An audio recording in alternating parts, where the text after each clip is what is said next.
let's see if you guys can remember who won every year. Who won in 2018? We doing Little Zoo. Okay, who won in 2020? 2020 Shigekis. Okay, that's a tie. Who won in 2004? Omar. Omar, yeah. I see 2. Who won in 2022? Victor. 22? Victor. Victor did that. Taisuke. Wow. Who won in 2010? Naging. Okay, who won in he better. 2011? Me. All right, last one. Who won in 2007? You. What's up, everyone? I'm B-boy Ronnie, and welcome to District Talks, a podcast where we're going to be discussing the evolution of breaking with some of my good friends that have made an impact in the worldwide breaking scene. In today's episode, we have 2 legendary breakers that I came up with in the scene. We have founder of Warriors Crew, Super Crew, original Redbull BC1 All-Stars, B-boy Taiske, and we have a returning guest, Renegade Rocker Squadron, also an original Redbull BC1 All-Star, Roxrite. What's up, fellas? What up, man? We're here in Denver. Yep. Yeah. Yo, all right, so let's get into it. I want to talk about the birth of the Redbull BC1 All-Stars. We started this crew 15 years ago. Taisuke was still a teenager. I know. Now he's an old man. Now he's growing gray hair. I see it. I see it. One gray hair. Look at that. Yeah. Maybe 2. Don't worry, I'm catching up. City 4 right now, you know? So 30, 34. He's gonna be Yeah. 35. Oh, you're going to be 35. Boy, you old. Damn. You're still there. You good. You got another year. Yeah, so let's talk about how we started this crew 15 years ago. What was your memories of it? The idea was when we went to Lake Tahoe. There you go, Lake Tahoe. Let's talk about that, Roxrite. What year was that? That was 2008, January. Was I that- still have the battle. I found the battle recently, actually. found it, I have alright. the battle. You have it? For a Never marathon. before seen footage of me and Roxrite doing the exhibition battle in Lake Tahoe in the middle of the cabins and In winter. freezing cold. Remember? And I mean, Lake Tahoe, that's pretty like high elevation, right? Decently, yeah. Yeah. But dude, I remember that because after that moment, they were trying to sign me as a Red Bull athlete. You were already signed, I think. I think I was You already were signed. Yeah, Wow, that's how so- we went. Because you were it was me and you in the finals, and that's why they took us there to have the exhibition and show the 2 Americans that made the finals in Africa that year. That's right. So they brought us there, and it was not really like an idea. It was more like, why don't you guys have a breaking team for Red Bull? That's what I asked Tony. That's true. And he was just more like, oh, I don't know. And then that same year, we had the tour with Mason Rose, who had the 7 Shadow Wars tour with Red Bull BC1. Some collaboration, and you couldn't do it because you were so busy. So you said, "Yo, Rocks, go." That's right. And Because we just won America's Best Dance Yes, Crew. yeah. So Lake Tahoe, that's where the idea was born. They were signing me because I had won the World Championship in Soweto. Even though I won, me and Roxrite split the cash. I gave Roxrite half the money. And I also battled Taisuke in the quarterfinals. Yeah, he That beat was- you. How that does it was- feel? I was better than Taisuke back then. I don't know about now. So how did it feel to go all the way back to Japan for like 40 hours after losing? Um, I'm kidding. But so That that felt was where the amazing. idea came from Lake Tahoe, because we questioned. It's like, I'm getting signed, but it's just me. And then you went on tour, and then you guys went to India. Was Taisuke in India with you guys? No, we went to Australia first. Australia. Yeah. Australia first, and then we went to India. But we went into India with 4 of us. But once we did the tour in Australia, that was in August of 2008 as well. I think everybody had a similar idea and vision for the idea of having something with Red Bull, and there was a lot of the people that were in turn and lose, right? So at the same time while that was happening, and you were so busy, I was doing a lot of the film festivals with like Lilu and whoever else was available to go to these film festivals for turn and lose. And from there, then you had Taiske, we had all these people, and then we did the tour in India in 2009, and that's when me, Yalda, Pellegrino, and Lilu, we sat down and we kind of came up with all the ideas of what we wanted to do with the thing after those 2 experiences with the Australia tour and then the India tour. And then, I don't know. At that point, I didn't know what was going on. Yeah. And then we all got the messages from and Yalda. So Yalda, thank you, Yalda. Yalda was the one that approached Red Bull to make it official. Yeah, so when did you get the call? Thomas and Yalda from Six Step Production. And I remember, like, Red Bull side is Patrick. So Patrick Seddons hit you up. Yeah. Patrick, was an OG Red Bull guy. He hit you up, and then they were basically saying everyone from the Turn It Loose movie, which was a movie that was filmed from pretty much from 2006, 2007, and it was released in theaters in 2009. Yeah. And summer of 2009, during the release and launch of Turn It Loose was when the Redbull BC1 All Stars was born. That was 2010. Dang it, 2010. My bad. That was June 2010. June 2010. That's right. See, I'm trying to get my dates. Nah, yeah, you got it. You know, I mean, that's the story. But I think because people have been trying to tell the story, they keep hearing different opinions. So it's not to say that it was my idea or one person's idea. I think it was a collective of people that had a vision of something that we were doing, and a lot of us had experience being in the field for so long already, dealing with like teams and squads that were promoting other brands or other things. I felt that a lot of us already had sort of seen something. And when we did the tour in Australia, I think that was when it really opened our minds to be like, okay, this is something that we could totally do. And then, I just want to make sure people don't think that, like, oh, I claim to be that I created. I think it was a collective of us that had a similar vision. And we were just at the right place, right time. And with the documentary, that helped a lot. And then they got all of us out. A lot of the guys in the documentary ended up in the team. But also, everybody that was in the documentary was also impactful. So they were making noise in the scene as well. So it all just worked out, So the original members were myself, Roxrite, Taiske, Lilu, Hongten, Pelizino, and Chico. Those are the original 7. And for those first couple years, it was just us, and we were touring the world. Yeah. Right? Yeah. What were your experiences with the All-Stars when you first started? But I didn't know anything. Because like Redbull Japan's just say to like Taisuke, so can you go to like Austria? Looks like HQ. And then like, yeah. And looks like myself. And then they say like, yeah, you go yourself. No translate. And then like that time like I cannot speak English, looks like. And then I just talk to Honten. Because Honten can speak Japanese. Oh, so he's your translator. Yeah, looks like. He can barely speak. You had a Korean translator. Yeah, looks You had like. a Korean English translator.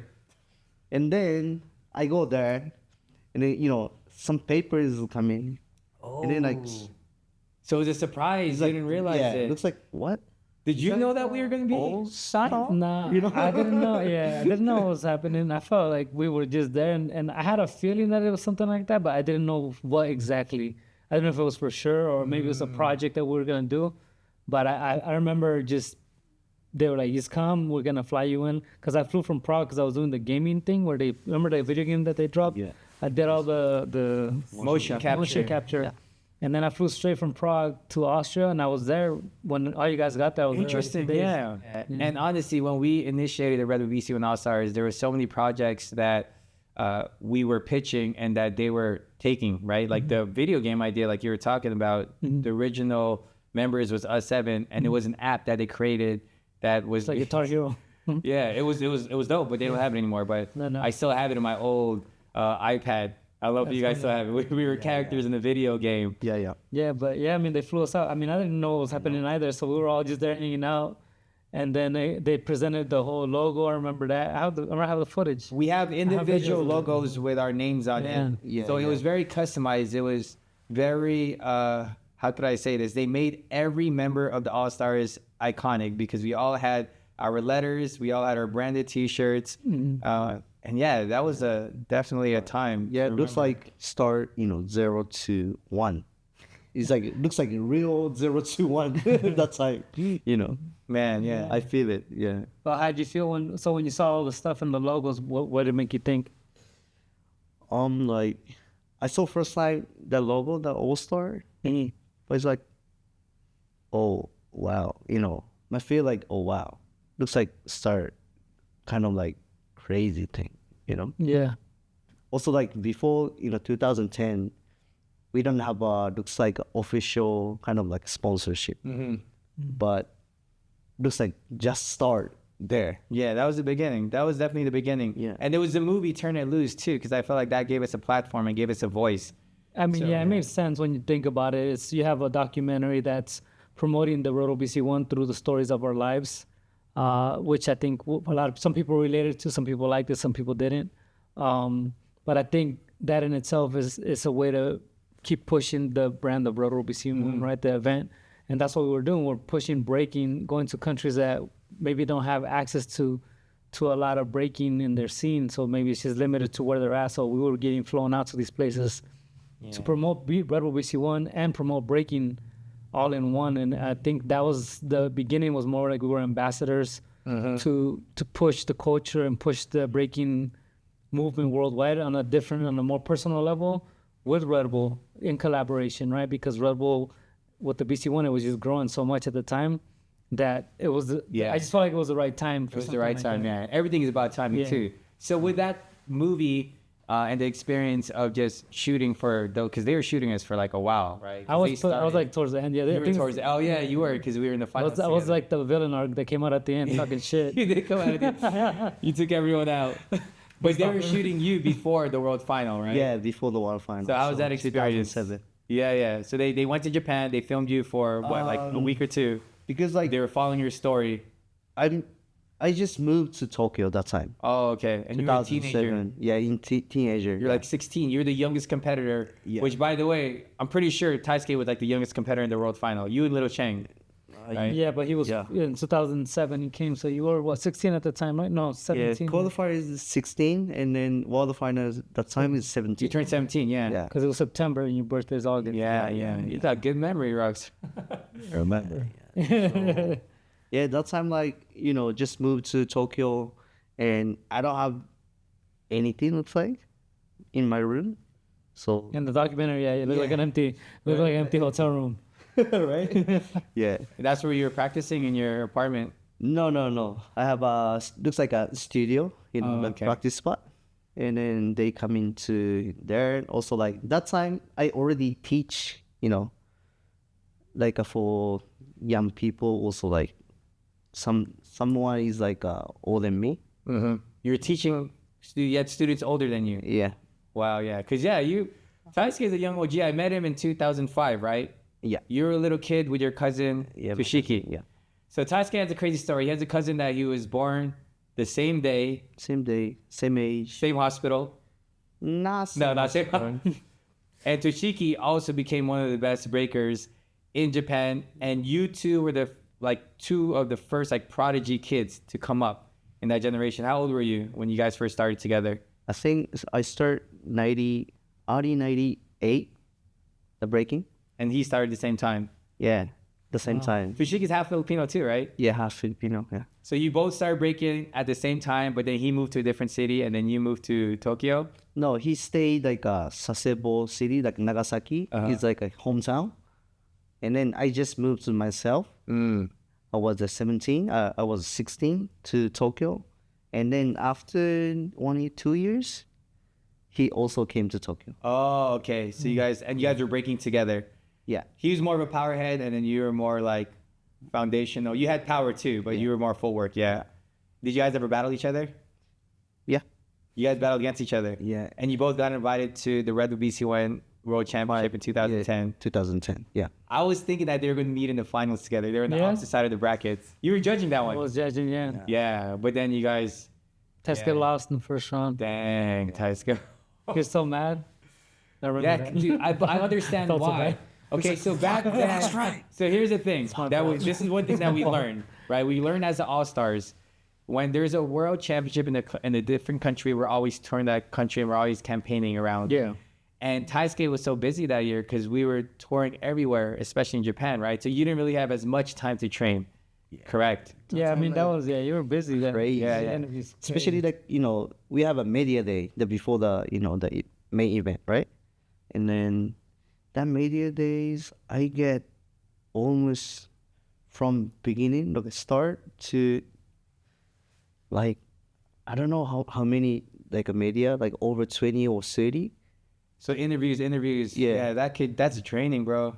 And then, so that's why after that, the world final, I lost top 16. And then next year, 2011, so others say too much stress from this kind of media stuff. Yeah. So that's why now they have a limit, a limit. It looks like just only 10 or something like that. Which is still a lot, but but before it's nothing. So that's why it's true, because when I did it in 2011, I had one interview. No, that's smart. That's so smart. No, not by choice. It's by request. Oh, really? So these guys, they were like, this guy's definitely going to get smoked. So they only one person interviewed me. I was chill. Oh, he's rising to the top. Roxrite. See what happens at 100 interviews and one day I had a 1. See what happens? Top 16. Let's talk about your wins, Rox. You won how many so far? You were at one point gunning for 100. So after you reached that milestone of 100, you kept going. So where are you at now? I'm at, I think, at 119 right now. That's insane. So what does it take to win that many battles? I mean, practice, just commitment to the craft, you know, stay true to yourself, having the will, the want to do it still, and to try and test yourself to that level and put yourself to that pedigree, right? It's just the amount of talent you see coming all the time and blossoming in the scene, it just keeps you on your toes. So for me, I just still enjoy it. So I just keep pushing. I'm enjoying the process. I like battling, and I just love developing my craft now. So there was times before the 100 where I was more competitive and about trying to win. I always did it with my approach though, right? It was not about ticking boxes. It was just about making myself look dope or try to advance my style.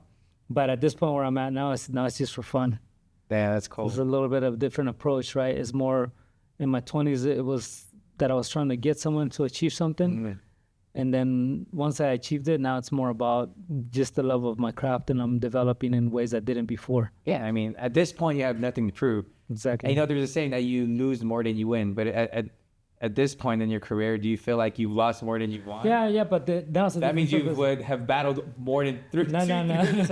I mean, yeah, and at this point, recently, early on, I think I won more because I didn't battle as much. Oh, okay.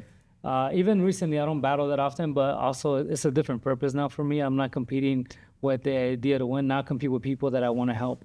That's true. Yeah. That was just, I'm helping younger guys battle, pass on the knowledge. And Full Force Anniversary, you won that one with a young gun with Strike. Yeah. And with Luigi. Yeah. And those are 3 different generations, yeah? I mean, Luigi's still kind of part of our generation. Sorry, he's on the end of it. But yeah, exactly. So it's just, we're still carrying on the squadron name, the Renegade approach for my crew Renegades, and we have all new members. So I get to battle with all these young guys that are super hungry and motivated, and they push me to stay consistent. And I think also doing what we do, getting to go all over the place and judging, that keeps us on our toes because you see what's next all the time. Yeah, we're very blessed, man. We get the opportunity to still travel and connect with different countries, different scenes. And with that being said, Japan has probably, in my eyes, the strongest scene in the world right now. And the youth is just on another level. So what do you think it takes to really get the breakers to that point? Like, you guys are so invested out there. Yeah, because you guys taught a lot of kids, and now you're starting to see all these kids. You were one of those kids. So now you understand now you understand like what it takes, right? Because you're seeing these kids 20 years later, and you could relate. I think a lot of family support to like the kids for sure. That makes sense. That helps. Yeah, that helps. And a lot of the parents are dancers too, right? Yeah. Also, like, not just only help. It looks like too much. Soccer mom. They're too invested. Breaking moms, like but also breaking dance. Breaking and other art forms like locking, popping, it's implemented into the education system, also, right? Yeah. So you could go to school and they'll teach you breaking. Teach breaking and street dancing. Street in school. In school, especially like elementary school, junior high school, and high school. So we have to do it. The street dancing. It's like learning a different language. It's like mandatory to learn a different language. It's mandatory to learn a street dance. That's dope. That's super dope. Smoking us. Wow. So that's why, Japanese dance scenes like totally changed. It looks like not before, So so that's why, a lot of new generation, also new talent is coming up, or looks like always, all the time. And they do all styles. Yeah. Right? I saw the big girl that's part of Redbull Under My Wings. She's a crumper. She could break. Yeah. Wow. And what else? She pops. Yeah. And it's all, you can't even tell which is her dominant style. Yeah, because she won the crump battle, the world championship. And then after that, she won to breaking. Wow. And then she came to me. So that's why I teach. Yeah, so she's one of your, what's her name? Hinata. Hinata, shout out. The big girl Hinata, yeah. Yeah, she's really strong. That's we were working with her for Under My Wings in Brazil. Nice. So what style would you say is the most dominant in Japan, that's the most popular? Style, but I think right now the Japanese kind of like the B-boy scene, they try to make dancing. They Dance want more. to learn more dancing. So that's why, now like a lot of young generation, also like a lot of B-boy and B-girl, they try to make it close to like top dancers. But for me, like I was young, I from Kyushu area is like more southwest. That area people like always, like a legendary dancers like say to me like yeah, you just choice like a breaking, but you're dancer, so you have to dancing like another thing also, Because you grew up popping too. Yeah, and house. Also I think locking. Yeah. Yeah, locking. I started like hip hop first, and then breaking. At the same time, I doing like a locking also. I learned house and popping. So Wow. I do like almost everything. So that's why looks like just only me and my cousin is really really close to like top dancer before, and then after that, this couple 10 years, because like we introduce like try to connect to the top dancer to like breaking. Yeah. So that's why like right now it's like a lot of the b-boy and the b-girl can talk to like top dancer in Japan right now. But the before is nothing. So looks like I'm a b-boy. I don't care about another dancer. Yeah. Looks like Now like there's that. meshing. Yeah. Now. Yeah. I think that's the future of the scene in Japan. It seems like more breakers are getting more involved in all-style competitions, right? Yeah. So this year, Red Bull BC1 World Final is happening in Tokyo, and this is the third year that the World Championship is going to Tokyo, right? It was Japan. Yeah. yeah, or well, it was in Tokyo in 2010, Nagoya. Nagoya in 2016, No, Tokyo. and then now Tokyo again. Wow, 15 years later. Yeah. So how do you feel about this newer generation? Some of the best breakers are like coming up in Japan. Who are your favorites? Favorite? I don't have favorite b-boy and b-girl in Japan. Okay, but who are the up and comers? Okay, of course you have like Shade Kicks is a direct invite already, which they made an announcement. But especially Japan, the before the b-boy scene is like totally separate. If you're doing footwork, just only focus footwork. If you want power move, just only power move. But I doing like a mix. Yeah. And after that, I want all Japanese like event all the time, and then almost like every year, end of it every year, I lost just only BC on one final. Everything else you want. Yeah, Yeah, but you'd always make it pretty far, except for the one in Tokyo, Yeah. because you made it to the finals how many times? 2 times. Two times, and then in Paris. in Paris, and then In Paris. Both in Paris. Fourth is Paris. both in Paris. Wing and Menno. 2008, Paris is your kryptonite city. Wing 14. Wing and Menno, right? Yeah, Yeah. Wing and Menno. And you made it to the finals. Oh, yeah, Twice. we were in the finals once in Soweto, South Africa, Twice. and Two in a row. then you won it 11. in 2011. They didn't invite me in 2008, or else it would have been me and Taiske in the final. Oh yeah. So how many world championships have you both done? Red Bull BC1 World Finals. I was only invited 5 times. I said, Only, bro. Come on, that's a lot. No, that's a lot. Compared That's to a now, lot. though, there's guys. Seven? See, Yeah, that's I a lot. competed That's a 7. lot. There's Okay. guys that have gone like 8 times, 9 That's times. true. Like That's true. 5 yeah. is nothing There's a now. point, yeah. I've done 6. How many have you done? 2007, 5, 6, 7. 7, 8, 10, 11. Bro, we're like 12 Red is Bull George. BC1 alumni and original All-Stars. I think Honte is most competing. Like 10 sure. times, right? 10 times? And he has the 11 most times? wins. No, man. 8. That's so crazy. No, Menno has the most wins. That's true. Meno does have the 4 Last- wins. The 4 belts. Maybe 4 statistically per battle round, maybe Hung has more. Yeah, But Hung's Hong done has it the a lot. most that's entered and probably has exactly what you're saying, just the most battles individually. Yeah. But yeah, Meno has the most belts. Yeah. So with this new generation of breakers, and obviously with Red Bull BC1 now having a B-girl bracket, how do you guys feel about this new generation and also all the new members that we got down? Because we started off with 7 members and now we're at like 20 plus. What do you think of all our new members? With me, 3. I think so, yeah. Yeah, for sure.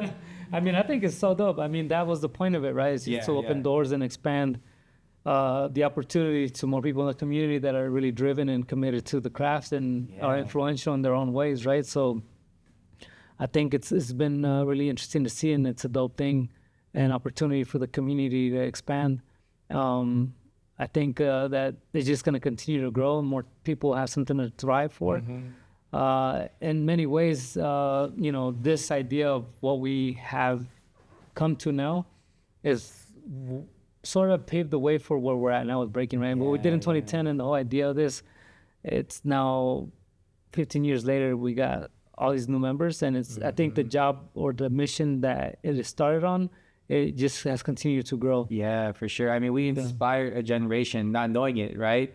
Like we started this, and then 15 years later, we're here. We need to do an anniversary celebration. That's what we need to do. Yeah, exactly. Because look, we set like a blueprint, right? And I'm not trying to take credit, but just like when we started this, obviously much love to Redbull for believing in us. Yeah. But sometimes even with crews or with any type of brands, it doesn't last. And we've, we stood the test of time over 10 years, and we're still here rocking together. Yeah. And we've done so much. We went on tour together. We battled together. We battled against each other.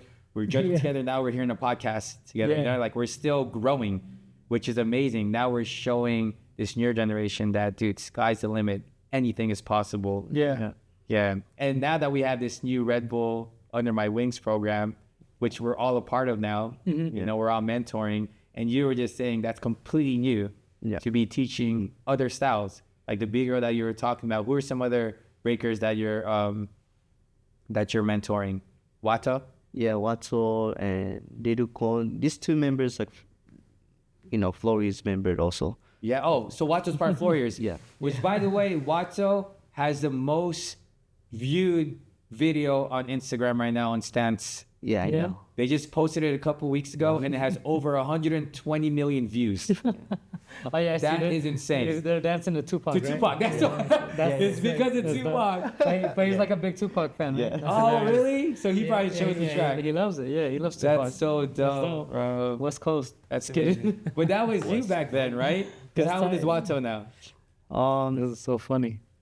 He just go junior high school this April. What? Oh, sure. So how old is he? Like, It's like 12, 13? No, 12, 13. How old were you when you started? You were younger when you started, huh? You were 8. Yeah. In 98, you were 7 or 8. Yeah, like 7 or 8. But he started, he's like 4 or 5. Okay, yeah. So he started really young too. How old were you when you started, Rox? I started when I was 12. Dang, okay. So I started 7, 10, 12. What year are you on right now? I'm on freaking 32 years. Damn, Ronnie. 32. I'm at 30. 30. Did you hit 30 yet? 27. 27. 27 years. So we got to celebrate when you're 30 years. Yeah, when you're 30 years, we're going to party in Japan. Okay. Yeah, Let's do it. And now we're in a new chapter in our lives. We're break dads. We're raising a whole new generation. Mm-hmm. I have 2 daughters. I have many. Like I have 5 kids. 5 kids. 3 go boys, Taiske. 2 daughters. Yeah. Wow. I just have one baby. One baby girl. Yeah. Oh my gosh, man. So how does it feel to be a break dad? I mean, it's just beautiful. I love it. Yeah, it's good. Because like if I'm go back to Japan, like my home, like my family is waiting there. Yeah. So It's a different purpose. yeah. Yes, exactly that, right? Yeah. It gives you a different purpose. Yeah. And kids are like a measurement of time too. I felt like when we were traveling, time was just flying. And now that we have kids, we see it, right? Like easily. Especially when you're gone for like a week and you come home. I mean, most break parents will relate too. It's like you come home and you see something different. It's like, oh wow, where does the time go? Yeah. Exactly. Amazing, man. Yeah. It's been fun. Yeah? Yeah. I don't know if that was too sensitive of a topic to talk about. Nah, you're good. Nah, I mean, yes, it's because we're always gone. It's like moving on the go. And yeah, like you're saying, they're like a time clock that shows you time now differently. And then also you have a different purpose as to why you're doing this as well. True. It makes you actually work harder too, right? Yeah. Different type of inspiration. That's amazing. And it's hard to put in words because people always say, oh, once you have a kid, this and that. But you can only say it, but it's not till you have your child that you're going to realize what that is. It's not really put in words. It's more about a feeling that you get. Yeah, yeah. Because you hear it all the time. It's like, I don't have kids, so I don't care. And then when you do have a kid, it's like, okay, they were right. Everything, all the cliche things that we hear from parents, it's so true. So Exactly, true. yeah. All right, so let's talk about more fun topics. I want to touch on our first Redbull BC1 All-Star Tour Well, yeah, in the USA. that was funny. Do you remember that? The West Coast one? The West Coast Tour. And it's documented. The things I want to talk about are moments that were actually documented. And one moment that sticks out in my mind was our Super Crew anniversary when we did Redbull BC1 All-Stars versus Vegas All-Stars. And it was us three here and Hong Ten versus Ben Stacks, Guillaume, Steve, and Rock from the crew. And Taiske almost didn't make it because unfortunately there was a big hurricane, right? Or earthquake that happened in Japan, right? That wasn't that year. It was that year for Was it sure. 11? Yeah, because we were going to try to fly him out and he almost didn't make it. No, but that time like no You went to Was it a dance a lot. tsunami? yeah, or I go was it an to earthquake? yeah Was it earthquake. tsunami? Yeah, Earthquake is coming, and after that this tour. Yeah. But at the same time, like you know, the dancer light have you know, Oh, at- yeah, looks yeah. like not same days, but this weekend. That weekend, yeah. And then you flew in. When you came, you joined the tour later, right? No, he left and he went, got his money and came Yeah. back. Came Yeah, back. That's came back. exact- There you go.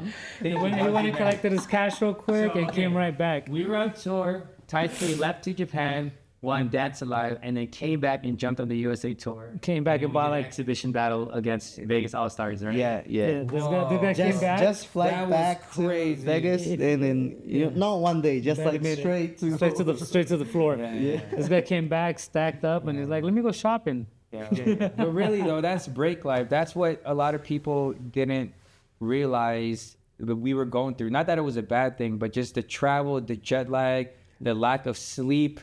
You know. I mean, yeah, like you're saying, at that point, I felt that that presented a different type of travel experience for a lot of us, at least for me, because most of the time before that, I had only traveled for weekend jobs. So I'd go for an event and maybe 3-4 days and then go home, and then you're chilling for like 2-3 weeks. Maybe you don't have a gig, or you have a job within the States or where you're from. And I felt that I had done a few small little tours, like maybe a week, 10 days. But to the way that we did the tour in the USA with the first tour we did, we're almost in a new city every 2-3 days. Yeah. And we did that for 30-some days or 30 days. So I had never toured to that extremity before that. You did. You already, especially you've been touring with the show, with the you know, winning of the show and everything got you to experience a different tour life. For breaking, we had only done the weekend battles, and that was the first year where we did the USA tour. You guys did the East Coast tour. Me and him went to Russia for 2 weeks together. Yeah. I went to Chile. Yeah, And then I came and met you guys for the USA tour, the East Coast tour, the second half. And then after that, it was another tour. Yeah. So that was the first time where I felt that it was no longer just like weekend events that we were attending or battles we were attending. It became our job at that point, and we're touring for teaching and showcasing, not for battles. True. We're judging things here and there. So you're not preparing for battle. So one is we're moving on different time zones constantly. We're not really having the space to practice. So this is a part of my breaking where I remember that time I loved the touring life because, this is dope. This is what we worked for to get somewhere. But at the same time, something that gave was my development. Right. But then, you know, that's when people start to, you know, well, now because this came up in another interview before recently about the whole jet lag thing. So back then, less people got to travel and compete so often like we did, right? Now the people that were doing the Olympic qualifiers and all that stuff, now there's a lot of them that got to go have this experience, and now they're all complaining about jet lag. So people used to critique us for performing bad in events because of jet lag, but they wouldn't understand because we never talked about it. We just went and did our job. Just did it, yeah. Because there was times when we were competing, like in the grand scale of the breaking world, it was like these events, especially if the organizers didn't have like a big budget to fly you in few days before to get acclimated to the time zone and to the weather. They will fly you in the day before, sometimes the day of. Yeah, the day before you sleep like 4 hours, wake up, and then you have to beat the best guys in the world. And then you have to battle. You have You're to in a battle different time zone. You have to battle the best people in the world sometimes, like some of the top contenders in the world on 4 hours of sleep on their own same time zone. But then again, we were younger and we were just so appreciative that we didn't realize that in this generation, especially now that you have like this athletic mentality, it's like you shouldn't be doing that. You need to come in a few days earlier, get acclimated, eat healthy. Like, it's a different way of training now, right? Yeah. We still don't have the budget for that. So at this point, you just better be ready. I mean, when we did it, I mean, we still came on top. Yeah. You know, we came out on top. That's kind of hard to do when you think about it. But I also think the playing field almost leveled out. There's just talent everywhere now, right? Before it was, there's certain areas that really had dominance over the competition. So they could show up tired and the level wasn't necessarily as high as they were. Not speaking for myself, I'm speaking in general for the people that were traveling like that. But it also shows experience in how you're able to perform under pressure, right? Like, you know, honestly, Taisuke is a natural. Yeah, some of the for me, going to Japan, I hated it because of the time difference. Even that's the hardest time to get acclimated to is going traveling to Asia. From the US. Oh my God. So with that being said, what are some of your craziest travel experiences, Taisuke? Was that one of them when you came to the US after going back to Japan? And I'm sure you had a few, right? You've had a few. Yeah, but that sounds so hard. But you know, like the West Coast tour, the start, and then I already have looks like a wild card to the dancer life that time. But I say cancel because like I have like tour. Yeah, the USA tour. Yeah, and then I go to US, and then I said yes, it's nice. Like for me like it's nice. So interesting, but you know my head is like, if I have time, if I have the chance to go back, maybe I try to qualifier because like before the day they have like qualifier last chance for the flight, and then like I want the schedule, and then like maybe like I can go back. That's why I fly back to Japan. You did a qualifier. No, you did a wild card. You know, because I say cancel. Oh, so that's why I have to compete it from qualifier. And then you won it. Yeah. And then you went back to the US after. This guy won that battle like 5 years in a row. So it's a lot of money. And that's a lot of money. Because that's why you wanted to go back. So before the day, I go back, and the next day, qualifier. And the next day, the final. And then next day, go to Vegas, and it's straight to the battle. Straight to the battle against Vegas. But he came back happy. It was like 10 G's. Yeah, I remember that. It was... This guy won 10 G's every year for like... Holy crap. Guaranteed every April. What was one of your craziest travel experiences, Rox? That's great. Yeah, this one is crazy, I think. He's like, I was young, so that's why I can't do it. Course. But now, no. Come on, let's do it again. Let's run it back. There's no way we could, at our age right now, because, back then when we were doing it is because we were living it. Not that we're not living it now, but it's a different time, and we're not as competitive as we used to be. You know what I'm saying? Yeah, I think if you're competitive, it's a different approach. And also, it's the psychology behind it, right? It's, for example, in today, where we're at now, I compete still, right? So I know that I got a battle coming up. Yeah. So I'm already getting myself ready, knowing that this is coming, and I'm preparing myself in my training, in my resting, in my mind, what I'm going to be trying to do that day I compete. So even though I'm touring and I'm judging different places every weekend, I know that there's a target that's coming. So mentally, I'm already prepping myself for however fatigued I'm going to be. Yeah. All these things that go into it, right? So it's just, a lot of it is that now for me. That helps me still be able to perform sometimes. Like last year when I went at Unbreakable, I only practiced two times in 2.5 weeks because I was so busy. Yeah. But I trained all summer. So I trained all summer, and those 2 weeks leading up to it, I was traveling too, but I was resting more. Yeah. So when I showed up to Unbreakable, my body was limber. I had no pain, no aches, nothing. Yeah. And I had the stamina from all the training, so it was just there. Exactly. And I feel that the older you get, especially with you want over 100 battles, you know what it takes. It's more quality over quantity of training, right? Yeah, you don't have to be training 10 hours a day anymore. Like, you know what to focus on. You know, what workouts you need to do to maintain your stamina. So what was your craziest traveling experience? And as one is with Pellegrino. Yeah. I think it was the first tour we did. It was the first tour we did in 2011, right before we did the USA tour. Okay. They sent us on a different tour. Oh, wow. With This Pellegrino. was painful, yeah. Well, this one was crazy. I think this is one was hilarious because it was really cold. We were there for 2 weeks.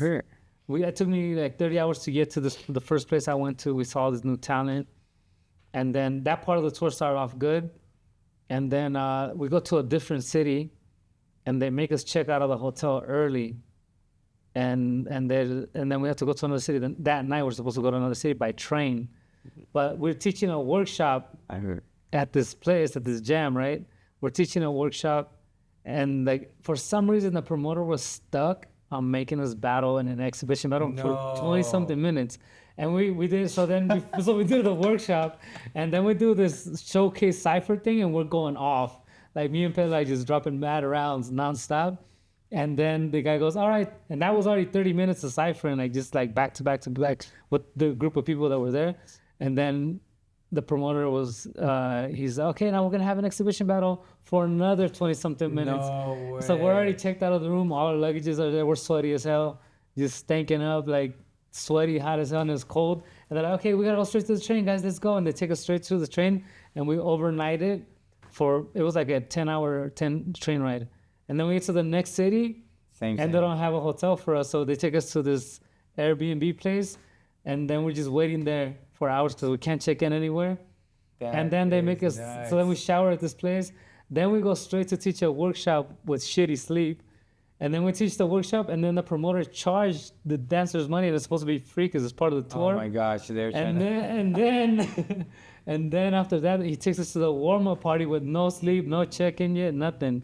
So we're going to this pre-party thing, and then he's asking us why we're not breaking. And we're like, bro, I'm not going to break. And they're like, out of your mind, that I barely even slept. And then they're getting kind of offended that we're not breaking at this party. So then the promoter drives back to the venue where the jam's going to be. And this is like 1, 2 in the morning. And we're already like a whole day. Holy shit. From the battle, right? Non-stop from battle. So then we go there, and then they're like, okay, we're going to take you to the hotel. So then he goes and has a meeting with the venue at 2 in the morning. And we're like, yo, this is insane. Yeah. And we're in this freezing cold. And That's crazy. Like trying to sleep in pain. And then the guy's like, okay, you guys got to be up at like 8 a.m. We got a TV interview.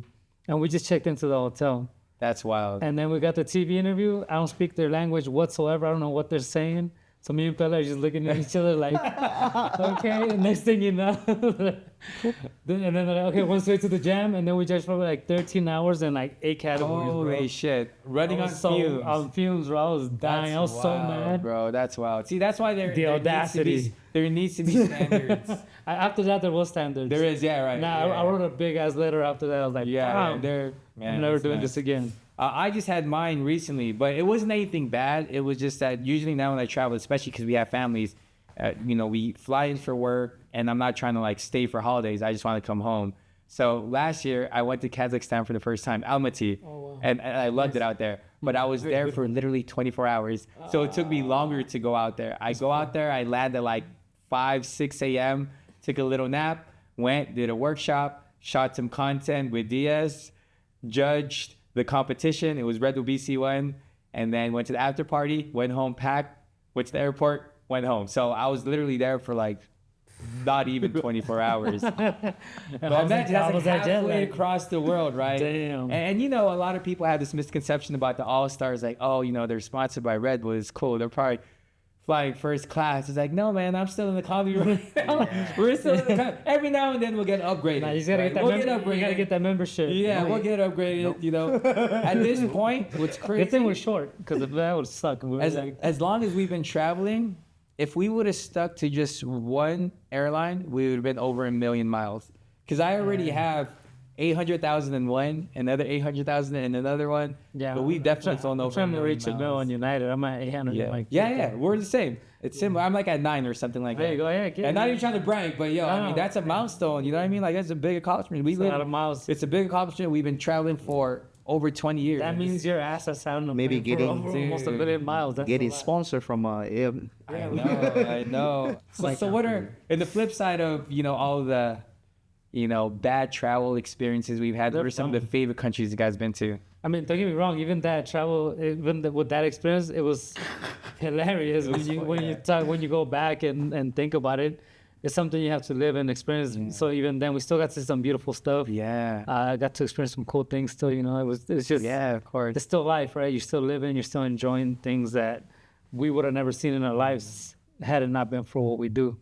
So I mean, not to try and sound like, oh, I'm complaining. It's just that's just the experience we went through. But it's to a get fun things better. It's just experience, funny. It's actually hilarious. Yeah, I wouldn't take any bad experiences back. Bad or good, where it's a part of life. It's why we do what we do. You know what I mean? It's for these moments where we could tell these stories. I had another funny as well. Yeah. What are some favorite countries you guys been to? Some good experiences as a breaker. Something you would tell your kids when they grow up. Japan. Japan's the best, dude. Yeah, I would definitely say that Japan is one of my favorite countries in the world. That's the first. And this guy lives there. I know. Look at him. But on the flip side, he loves the USA, right? Yeah. What's your favorite country? I like California. California. Yeah. Oh, okay. The West Coast. Hey. Because like good experience like West Coast tour. Also like after contract like BC1 All Stars, and then we first time like looks like a real tour.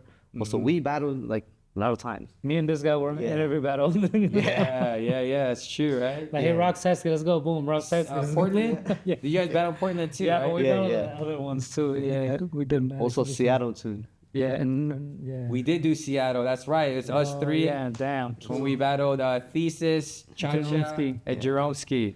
Yeah. Oh, I forgot about that. Yeah, we gotta talk about that battle. Damn, yeah, I forgot about that. Because we had a target on our backs. When we started the All-Stars, everyone wanted to battle us. And that's what initiated. It was the All-Stars versus Vegas. And then all of a sudden, every country wanted to do an exhibition battle against the All-Stars. And then we did IVE.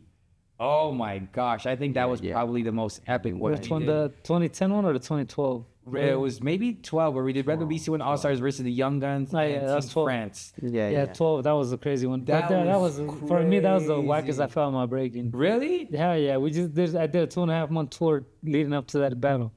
We went around the whole world. Remember, we're in Sri Lanka. Me and Pele were in India. I went to Australia. Went to New Zealand. But then Sri flew, Lanka, and then I flew all the way to Holland for that battle. Yeah. But Sri that was Lanka is good that time, I Yeah, because haven't like been to Sri Lanka yet. No, that was the because I think the Sri Lanka people, they say like, oh, so first time came to like from overseas to like the B-boys came to like Sri Lanka, and then I learned this like first time to like breaking like a real one. That's like the first time they learned. Wow, really? So Just looks their like introduction, just watching YouTube videos or something, but you're the first one. Yeah, so that's why that time like we feel like so we're just like first teacher. Yeah. To Special like moment. Yeah. Yeah, it's life To like changing. that was remember bigger and bigger. Yeah. That was a dope So you one. guys went on tour, and then we ended up at Notorious IBE in Holland in 2012. And what I love about the battle is we battled the Young Guns, and they gave it to us for sure. They were dope. But some of these Young Guns are future Red Bull BC1 All-Stars. Who was in it? Vic was part of that, and now he's a Red Bull BC1 All-Star and also a champion, a Red Bull BC1 champion. Issei also. Issei was in there. Sunny was there. Yeah. So it was almost like we were. That was we. You know how in breaking you usually battle the people into a crew. Yeah. It was like that was. Also, but a lot of people like after the All Stars come in, a lot of people like a lot of young talent. Okay, so like my future, my dream is like I want to join like a All Star. Yeah. But before like we don't have kind of this. Yeah, it's true. We set the foundation, not even knowing that it was gonna come to this. Because like again, 15 years ago, I mean, there were breakers that were getting sponsored in the 80s, but not. I mean, there was not with other the structure. squads. The tribal team in the early 2000s. Yeah, exactly. Yeah. Then there was a wild style technician team that they also had for some of the freestyle sessions. There was obviously different things that were going on. Nike was sponsoring Korean crews, gamblers, rivers, and drifters were sponsored in the early 2000s. Yeah. But yeah, I feel like when Red Bull got in, it kind of created this new wave of just like, okay, we could sponsor individual and sponsor them like they're official athletes. Yeah, but I mean, the thing when you think about it is revolutionary because it's a team from all over the world. It's not just one country. Yeah, you're right. It's a worldwide thing. It's not just one. Yeah. And as much as we were a team, we were a real crew. Because imagine just like, the connections we built prior to being part of the All-Stars, we were already friends. And even just like little moments when we did the USA tour, I had a barbecue at my house, and he still came hated to me my when we house. signed the contract. I battled him the week after, and he was so mad at me. Why? In Japan, he came out like, "You dead." You dead. I was like, oh, Taisuke, we're just having a No. we're just in Austria together. I was about to die rock climbing with you, and you're calling me. Oh trying yeah, to kill that's me. right. We went rock climbing too. Rox, you have footage of all that. Yeah. If anything, okay. So what was beautiful? Yeah, I gotta about pay me for that. Just kidding. Redbull BC1, we did the first tour in the USA. This is pre-social media. This is before Instagram even started, or maybe Instagram was just coming out. Okay, we had Facebook, but It was out, but it wasn't as popular it yet. wasn't. Yeah, it isn't what it is now. Yeah. With all the other social media No, platforms. MySpace already done. And by when we then. went on this tour, we didn't have any documentations that were like put out. We would post on Facebook. Facebook like, hey guys, we're cool, we're hanging out. Yeah, Facebook. But not like it is now. No, You know no, what I no. mean? Yeah. No. Yeah. Oh yeah, you're right. Because we did document the All Stars versus Vegas All Stars versus Seattle All Stars. Yeah. We have the Portland one. And I mean, nowadays everything is documented. Someone can just have their phone, record it, and Somebody post live it. streamed it for you. It's cool. Yeah, it's amazing, man. Where we're at now breaking. So currently, in this new generation, we're obviously here in Denver for the Redbull BC1 National Finals, for the USA Finals, and you guys are gonna be judging. You're actually judging the national He finals. is. Yeah. Do you No have pressure. your eyes on anybody right now? Like, who are you looking at, or who are you looking forward to seeing? Do you know? So Kid Break. Okay, Yeah. Kid Break.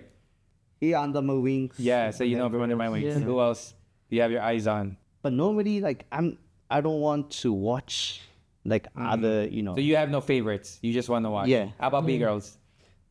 It's the same. You know, I know some people, Uh-huh. of course, but I don't want to watch. Yeah. Okay, Let's okay, see it in okay. person. Yeah. Okay. Yeah. So Roxrite, you know everyone. What about everyone? Uh, So what about everyone? so who do you want to see, or who are you looking forward to seeing? Let's talk about the B-boy bracket right now. Damn, I don't know actually. It looks good, honestly. It's just, I mean, the levels there, the talent's there. I mean, of course, I want to be biased. I want to see Run kill it. Okay. Oh, yeah, I Strike, remember it. Strikes first time. Okay. And then we got, I mean, Hijack's looking sharp. He was killing it last night. Too bad he couldn't play Street Fighter, but he Man, killed yeah. Nah, but it was yeah, he was looking sharp. I mean, you got Weapon X, you got Valencio. It's a good lineup, man. Yes, What I it love is, about this yeah. generation, or this lineup, is the generations. You have Omen, who is part of our generation. He's Omen, yeah, Omen is dope pushing. too, bro. He's killing it. 42 right now, and Yeah. then under him you have Gravity, Yep. and then you have all the young guns. Yeah, you got a lot. As That's young a lot, as man. 16, I think Kid Break is probably the youngest one in No, I lineup. think there's another one that's on the same age as him too. Who?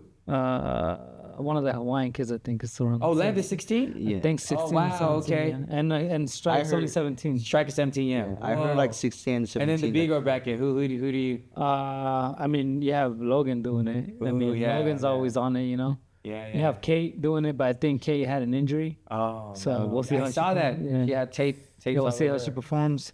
Yeah, you got Siri Russ from my Perot. crew, and I got to Yeah. shout out Blondie. You know, she was part of Under My Wings at one point too. Yeah, Nikki too. From Nikki, yeah, so she's one of the young members. Yeah, And it's then gonna we be a good have- lineup. Yeah, it's nice. Yeah, Redbull BC1 National Finals. But anyway, yeah, so, you know, what advice would you give to this new generation? Taisuke does. You've been in the scene for so long. You've seen, you know, wins, losses. You've taught this new generation. What advice would you give to anyone that is pursuing breaking? Just I want to say like let's kind of like each power move, each footworks, like each foundation also like, but young people have to do more deeper, you know, digging deeper. It's like because like before, you know, we don't have looks like end of like 90s, just air flare is coming that time, you know.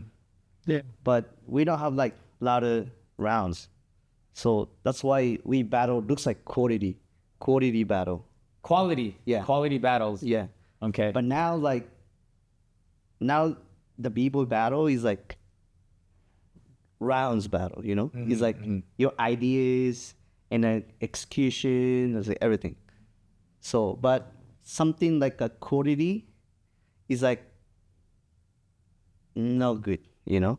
I see what you're saying. Okay. Yeah, too much like try to yourself.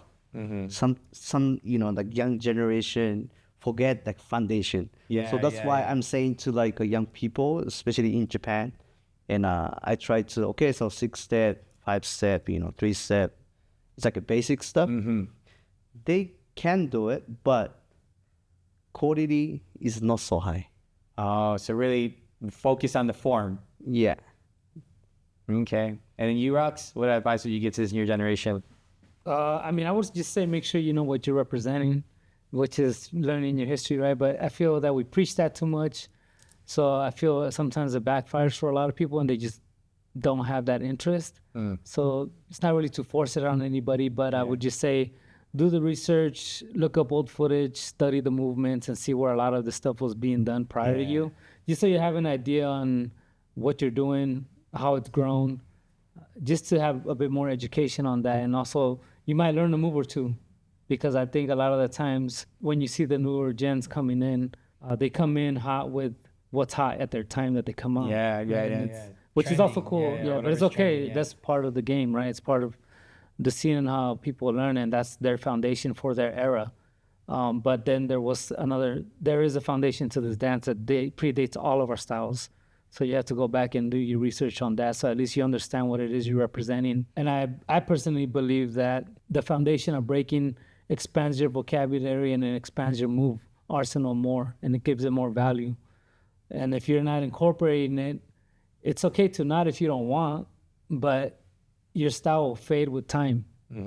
So if you notice, a lot of the most masterful cats in breaking or B-girls in breaking, they have a pretty solid foundation, and they've been able to sustain that throughout time because they have a solid foundation of breaking that they can diversify their movement, and they're not relying on the one-trick pony to stay alive. They actually have diversity in their style. Even though they still have their style in the foundation of breaking, it's just more about letting your moves breathe and learning how to utilize the foundation of breaking to your advantage. Yeah, I agree with that. So, well, thank you guys. Yeah. Thank you guys for being here. You're welcome. This is a cool little moment where we got to reminisce about, our history together. We've Some done fun a lot tours together. Yeah, let's keep it going. We're still here. Yeah. Yep. Break dads. Break papas. Thank y'all. Taisuke dads. Thank you. Rox. Appreciate y'all. No doubt. Thank y'all for tuning into District Talks. Do not forget to subscribe to our YouTube channel at District Arts and follow us wherever you listen to podcasts. We'll see you at the next episode. Peace.